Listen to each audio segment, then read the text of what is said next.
Okay, it's adventure time. We're going to head out on a bit of a tour of Kuala Lumpur and actually have no idea what we're going to see, and I think it's pretty flexible, but it should be really good. It's a city I've never visited before and looking forward to it.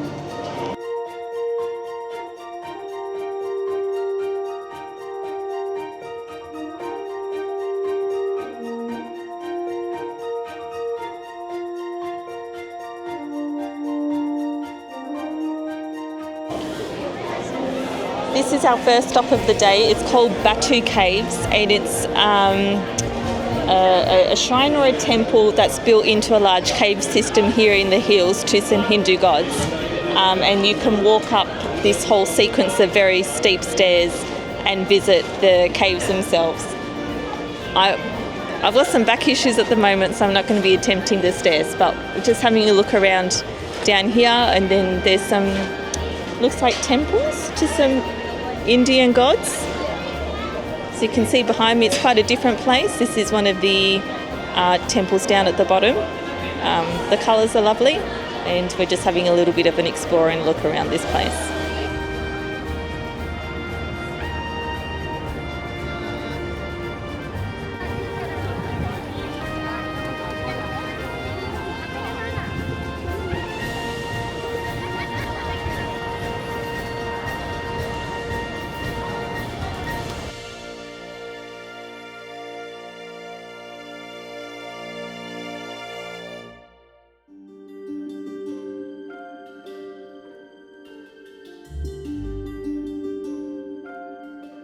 And now we're in a parking lot, and we're coming out of the parking lot, and I don't know where we're going. Let me tell you in 1 minute when we emerge.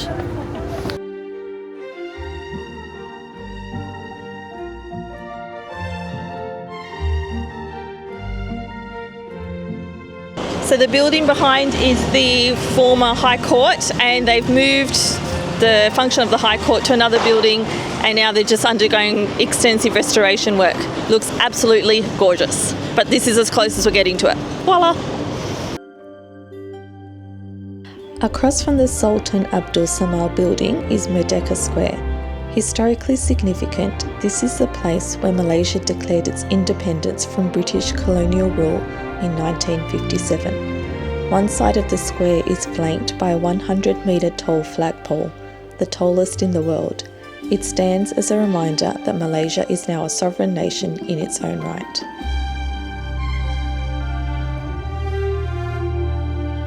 We briefly stopped at the famous KL Tower, a telecommunications tower that rises 421 metres high, but then we drove on to Thean Hou Temple, an ornate 6-tiered Chinese temple.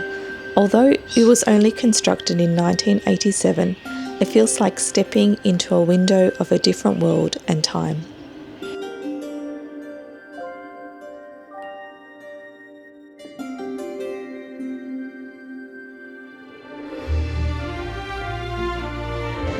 And now our final stop in the tour for today at this beautiful, beautiful Chinese temple with this view over Kuala Lumpur as the sun sets.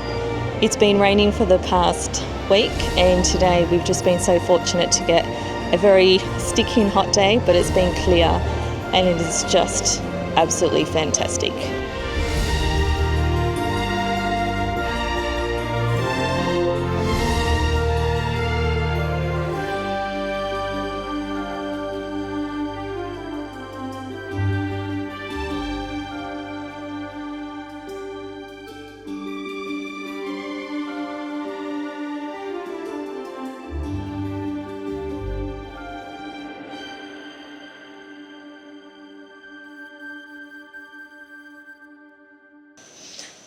So this is our final day in Malaysia, a little bit more time to explore before we head out, and we've come to the main botanical gardens in the centre of Kuala Lumpur, and we're at the butterfly park, and it's so beautiful. There's just butterflies flying everywhere.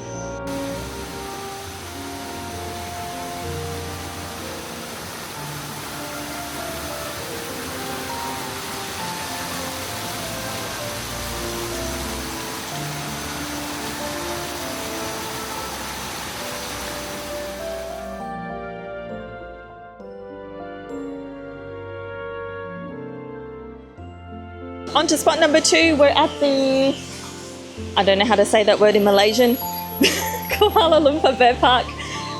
Largest, was it free fly aviary in the world, we think, and the largest net in the world covering it. So we're going to have a look and then explore.